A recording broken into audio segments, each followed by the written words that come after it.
When Land Rover announced its changes for the Range Rover and Range Rover Sport lines, one of the most notable updates was the addition of a plug-in hybrid variant for each. On paper, it sounds impressive, with a total of 398 horsepower between the turbocharged inline-four and electric motor. It even boasts an all-electric range of about 30 miles, though overall fuel economy has yet to be released. To find out if it is as good as it looks on paper, Land Rover brought us out to California for a very short drive, a little over an hour, in pre-production cars, as evidenced by the big red emergency stop button we were asked to please not press unless absolutely needed. Our test car was a lovely light blue Range Rover Autobiography, which, being the second highest trim in the Range Rover lineup, made for a thoroughly luxurious place to experience the hybrid powertrain. But in the United States, the Autobiography trim won't be available with the hybrid system, and that's unfortunate because the powertrain didn't detract from the opulent, leather-slathered experience. The turbocharged four-cylinder may not have the rippling soundtrack of the Autobiography standard V8, but as four pots are concerned, this one is impressively smooth and quiet, and even when it becomes noisier under hard acceleration, the engine note isn't unpleasant. Acceleration with both engine and motor was also perfectly adequate and smooth, if not exhilarating.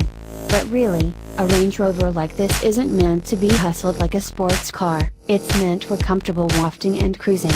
It should definitely compare favorably with the diesel and gas V6s and base and HSE trim Range Rovers, both of which have less power and less torque. Of course, being a plug-in hybrid with a solid range, the Range Rover PHEV can be driven in fully electric mode, and it can stay in that mode all the way up to 85 miles per hour. Our test route down Latigo Canyon Road and Pacific Coast Highway didn't really afford us an opportunity to test that, but we don't doubt it's capable of it. The trick would be keeping your foot light enough to keep from kicking in the engine while reaching that speed. It's quite a trick, too, since when this massive SUV is running solely on the 114 horsepower electric motor, acceleration is painfully slow in normal traffic. The ideal circumstances for running in electric-only mode seem to be slow or stop-and-go traffic.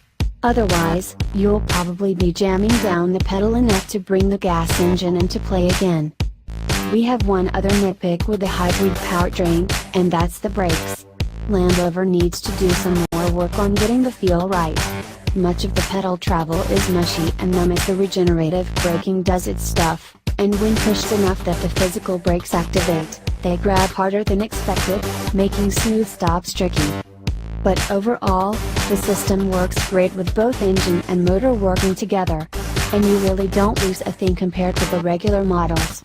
The cabin is still as plush as you would expect. The steering is beautifully weighted and reasonably precise, the high seating position, and the low window sills and upright pillars permit excellent visibility.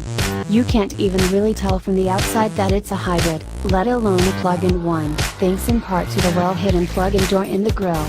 The full complement of off-road features is still available, too, including different drive modes for different terrain, adjustable ride height, and a traditional four-wheel drive system with low range, all of which we experienced on a dirt trail before the road drive. The Range Rover PHEV really is a diet Range Rover in the best possible way. Almost the identical flavor of any other Range Rover, but without the guilt of guzzling gasoline. Pricing hasn't been announced yet, but you'll be able to find one at your local Land Rover grocer this coming summer.